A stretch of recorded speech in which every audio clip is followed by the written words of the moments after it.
আসসালামু আলাইকুম। সংবাদে আপনাদের সবাইকে স্বাগত। সংবাদ শিরোনাম। প্রতিক্রিয়াশীল রাজনীতি পুরো গণ অভ্যুত্থানকে হজম করে ফেলার চেষ্টা করছে মন্তব্য শিক্ষক রাজনীতিবিদদের। সমাজ বদলাতে দলকে জনগণের কাছে যাওয়ার তাগিদ ফখরুলের। সমাজ বদলাতে চান, যারা সাধারণ মানুষের অবস্থার পরিবর্তন করতে চান, তাদেরকে অবশ্যই মানুষের কাছে চলে যেতে হবে। পিআর পদ্ধতিতে ভোটের দাবিতে দেশের বিভাগীয় শহরগুলোতে জামায়াতের বিক্ষোভ। মুক্তিযুদ্ধে ভূমিকার জন্য ক্ষমা প্রশ্নের সিদ্ধান্ত নেই দলটির। যাকে নিয়ে যারা পুঁজি করে ব্যবসা করতে গেছিল সে ব্যবসায় লস। এখন এই ইস্যুতে আমরা কোনো বক্তব্য দেওয়ার কোনো সিদ্ধান্ত আমাদের নেই। নিম্নকক্ষে আসন ভিত্তিকই রাখার সুপারিশ করেছে সংস্কার কমিশন, জানালেন বদিউল আলম মজুমদার। রাজনৈতিক ও আমলাতান্ত্রিক অঙ্গনে জুলাই চেতনার প্রতিফলন নেই বলছে টিআইবি। সালমান এফ রহমান সহ ২৭ আইজিডব্লিউ অপারেটরের বিরুদ্ধে বিটিআরসির মামলা, ৫৬৮ কোটি টাকা আত্মসাতের অভিযোগ। নিরাপত্তা পরিষদে যুক্তরাষ্ট্রের ভেটোতে আবারও ভেস্তে গেল গাজায় যুদ্ধবিরতির প্রস্তাব। জিম্মি মুক্তির বিনিময়ে ছিল নিষেধাজ্ঞা প্রত্যাহারের কথা। বৈষম্যবাদী প্রতিক্রিয়াশীল রাজনীতি পুরো গণ অভ্যুত্থানকে হজম করে ফেলার চেষ্টা করছে বলে মনে করেন রাজনীতিবিদ আর শিক্ষকরা। বিএনপি মহাসচিব বললেন, জুলাই গণ অভ্যুত্থানের পর প্রাপ্তি নিয়ে হতাশার সৃষ্টি হয়েছে, যার কারণ সঠিক সংগঠনের অভাব। সমাজ বদলাতে দলকে শক্তিশালী করে জনগণের কাছে যাওয়ার আহ্বান জানান তিনি। বদরুদ্দিন ওমরের শোকসভায় যোগ দিয়ে বিশিষ্টজনেরা বলেন, বিশ্বজুড়ে জেনজি অসাধ্য সাধন করলেও সাফল্য পাচ্ছে না। তিনি জানতেন যে কোনো কিছুই রাজনীতির বাইরে নয়, সেই জন্য এবং রাজনীতির যে রাজনীতির প্রয়োজন আমাদের দেশে, সেই রাজনীতি তিনি করেছেন। জনগণের সাথে যে কমিউনিকেট করা, জনগণের চিন্তার সাথে তার চিন্তার যে ঐক্য, এটা আমরা বাস্তবে একদম উপলব্ধি করেছি। সুবিধাবাদের জোয়ার যখন বইছে রাজনীতিতে, তখন এটাকে এই দৃষ্টান্ত অনুসরণ করে আজকের প্রজন্ম এগিয়ে আসবেন। এই শোকসভায় ছিলেন রাজনীতিকরাও। উমরের লেখার প্রসঙ্গ তুলে ধরে বিএনপি মহাসচিব বললেন, সঠিক বিপ্লবী সংগঠনের অভাবে বাংলাদেশে ছাত্র জনতার অভ্যুত্থান ঘটে যাওয়ার পরও হতাশার সৃষ্টি হয়েছে। আজকে এই যে একটা হতাশা এসছে, এই হতাশার মূল কারণটা হচ্ছে যে সংগঠনের অভাব। বিপ্লবী সংগঠন যদি না থাকে তাহলে বিপ্লব হয় বলে আমার অন্তত মনে হয় না। সমাজ বদলাতে চান, যারা সাধারণ মানুষের অবস্থার পরিবর্তন করতে চান, তাদেরকে অবশ্যই সেই সংগঠনকে শক্তিশালী করতে হবে, আরও মজবুত করতে হবে এবং একেবারেই বদরুদ্দিন ওমর সাহেবের ভাষায় মানুষের কাছে চলে যেতে হবে। রাজনৈতিক দল আর গণতান্ত্রিক কর্মীরা বলেন, বৈষম্যহীন বাংলাদেশের কথা বললেও অভ্যুত্থানের পর বৈষম্যবাদী আর প্রতিক্রিয়াশীল গোষ্ঠীর উত্থান ঘটেছে। পিআর পদ্ধতিতে জাতীয় নির্বাচন সহ ৫ দফা দাবিতে দেশের বিভাগীয় শহরগুলোতে বিক্ষোভ মিছিল ও সমাবেশ করেছে জামায়াত ইসলামী। রংপুরে সমাবেশে যোগ দিয়ে দলের সেক্রেটারি জেনারেল মিয়া গোলাম পরোয়ার দাবি করেন, দেশে পিআর পদ্ধতি চালু না থাকায় বিগত দিনগুলোতে নির্বাচনে কালো টাকার বাণিজ্য হয়েছে। এতে রাজনীতি থেকে সৎ ব্যক্তিরা হারিয়ে গেছে বলেও মন্তব্য করেন তিনি। কেন্দ্রীয় কর্মসূচির অংশ হিসেবে বিকেলে রংপুরে বিক্ষোভ মিছিল বের করে জামায়াত ইসলামী। নির্বাচনে পিআর পদ্ধতি সহ ৫ দফা দাবিতে অংশ নেন বিভিন্ন ইউনিটের নেতাকর্মীরা। এর আগে রংপুর পাবলিক লাইব্রেরি মাঠের সমাবেশে দলের সেক্রেটারি জেনারেল অধ্যাপক মিয়া গোলাম পরোয়ার অভিযোগ করেন, যারা পিআর পদ্ধতি চায় না তারাই কালো টাকার বাণিজ্য করে।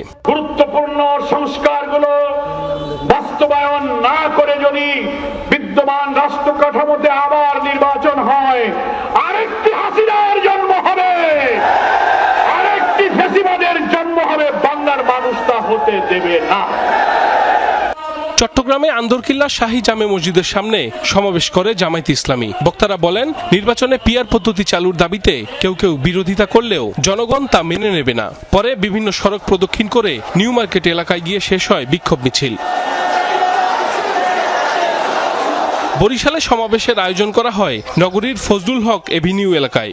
এ সময় জুলাই সনদ বাস্তবায়ন সহ ৫ দফা দাবি জানায় বক্তারা। পরে বিক্ষোভ মিছিল শহরের প্রধান প্রধান সড়ক প্রদক্ষিণ করে। বিক্ষোভ সমাবেশ হয়েছে ময়মনসিংহেও। নগরীর কৃষ্ণচূড়া চত্বরে আয়োজিত সমাবেশে বক্তারা বলেন, ফ্যাসিস্ট সরকার দেশকে ধ্বংস করেছে। এ সময় গণভোটের মাধ্যমে জুলাই সনদকে স্বীকৃতি দেওয়ার পর নির্বাচন আয়োজনের দাবি জানান তারা। পরে একটি মিছিল শহরের বিভিন্ন সড়ক প্রদক্ষিণ করে। একই দাবিতে সমাবেশ হয়েছে সিলেট ও খুলনা নগরীতেও। ৭১-এর মুক্তিযুদ্ধে ভূমিকার জন্য ক্ষমা চাওয়া বা অবস্থান পরিবর্তন প্রশ্নে এখনো কোনো দলীয় সিদ্ধান্ত নেয়নি জামায়াত ইসলামী। দলটির সেক্রেটারি জেনারেল বলছেন, মুক্তিযুদ্ধকে পুঁজি করে যারা ব্যবসা করেছে তারা লোকসানে পড়েছে। তবে শহীদ বুদ্ধিজীবী স্মৃতিসৌধে ডাকসু জয়ী শিবির নেতাদের দোয়া মোনাজাতকে স্বাগত জানায় জামায়াত। জুলাই সনদ না মানলে রাষ্ট্রদ্রোহিতা ও প্রার্থিতা বাতিলে ঐকমত্য কমিশনে জামায়াতের প্রস্তাব কোনো চূড়ান্ত রূপ নয় বলেও জানিয়েছেন মিয়া গোলাম পরোয়ার। শামীম রেজার রিপোর্টে বিস্তারিত। জুলাই সনদ চূড়ান্ত হওয়ার পথে, এর মাঝে জাতীয় ঐকমত্য কমিশনে নতুন প্রস্তাব দেয় জামাতে ইসলামী। এতে বলা হয়, জুলাই সনদ না মানলে নির্বাচনে প্রার্থিতা বাতিল হবে, কেউ সনদ বিরোধী প্রচারণা করলে হবে রাষ্ট্রদ্রোহিতার মামলা।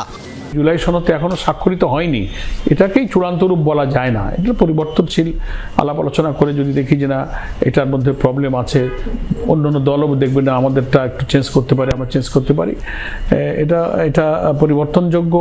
এভাবে কাউকে বাধ্য করার প্রস্তাব কতটা গণতান্ত্রিক, এমন প্রশ্নে অবস্থান স্পষ্ট করেন জামাতের সেক্রেটারি জেনারেল অধ্যাপক গোলাম পরোয়ার।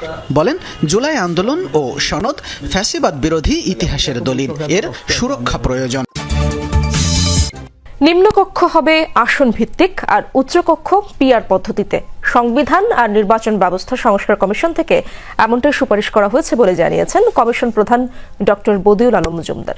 সকালে মেহেরপুরে সুশাসনের জন্য নাগরিক আয়োজিত মতবিনিময় সভায় ঐকমত্য কমিশনের এই সদস্য আরও বলেন, পিআর ও আসন ভিত্তিক নির্বাচন দুটিরই ইতিবাচক ও নেতিবাচক দিক আছে, তাই সংসদ দুই পদ্ধতিতেই থাকা উচিত বলে মনে করেন বদিউল আলম মজুমদার। এ সময় ঐকমত্যের মাধ্যমে একটি সুষ্ঠু ও নিরপেক্ষ নির্বাচন হবে বলেও আশা প্রকাশ করেন তিনি। বলেন, ভোটের মাধ্যমেই একটি কার্যকরী গণতান্ত্রিক ব্যবস্থা প্রতিষ্ঠার পথ প্রশস্ত হবে। সালমান এফ রহমান সহ ২৭ ইন্টারন্যাশনাল গেটওয়ে আইজিডব্লিউ অপারেটরের বিরুদ্ধে মামলা করেছে নিয়ন্ত্রক সংস্থা বিটিআরসি। বৃহস্পতিবার রাতে প্রতিষ্ঠানটির সিনিয়র সহকারী পরিচালক তৌফিকুল ইসলাম এই মামলা দায়ের করেন। ৫৬৮ কোটি টাকা আত্মসাতের অভিযোগে এই মামলা দায়ের করা হয়েছে। টেলিযোগাযোগ নিয়ন্ত্রণ আইনের ৭৩, ৭৪ ও ৭৬ ধারাসহ পেনাল কোডের ৪২০ এবং ৪০৬ ধারায় রাজধানীর গুলশান থানায় এই মামলা দায়ের করা হয়েছে। এতে বলা হয়, প্রতিষ্ঠানগুলো আইজিডব্লিউ অপারেটরস ফোরাম গঠনের পর লাইসেন্স এবং চুক্তিতে বর্ণিত শর্ত ও বিশ্বাস ভঙ্গ করা সহ প্রতারণামূলকভাবে অর্থ আত্মসাতে জড়িত। গাজায় যুদ্ধবিরতির প্রস্তাব আবারও ভেস্তে দিল যুক্তরাষ্ট্র। জাতিসংঘের নিরাপত্তা পরিষদে তোলা সুপারিশে ষষ্ঠবারের মতো ভেটো দেয় দেশটি। গাজায় নিঃশর্ত এবং স্থায়ী যুদ্ধবিরতির কথা বলা হয়েছিল প্রস্তাবে। পাশাপাশি অবরুদ্ধ উপত্যকা থেকে সব ধরনের নিষেধাজ্ঞা তুলে নেয়ার কথাও ছিল। বিনিময়ে জিম্মিদের অবিলম্বে সম্মানজনক মুক্তির শর্ত দেয়া হয়।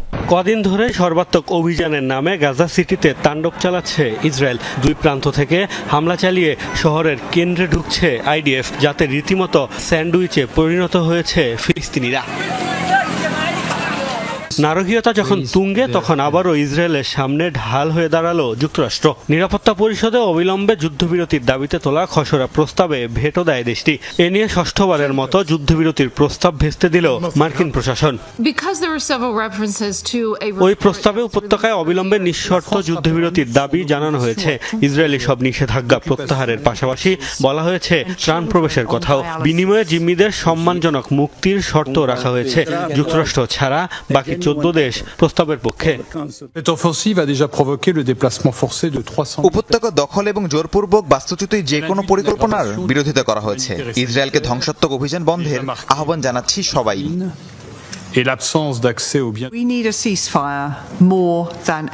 গাজায় মানবসৃষ্ট দুর্ভিক্ষ দেখছে বিশ্ব। ইসরায়েলের খ্যাপাটে সামরিক অভিযান যুদ্ধবিরতি থেকে দূরে সরিয়ে দিচ্ছে, অথচ এই চুক্তি জিম্মিদের বাড়ি ফিরিয়ে দেওয়ার পাশাপাশি গাজার দুর্দশার অবসান ঘটাতে সক্ষম।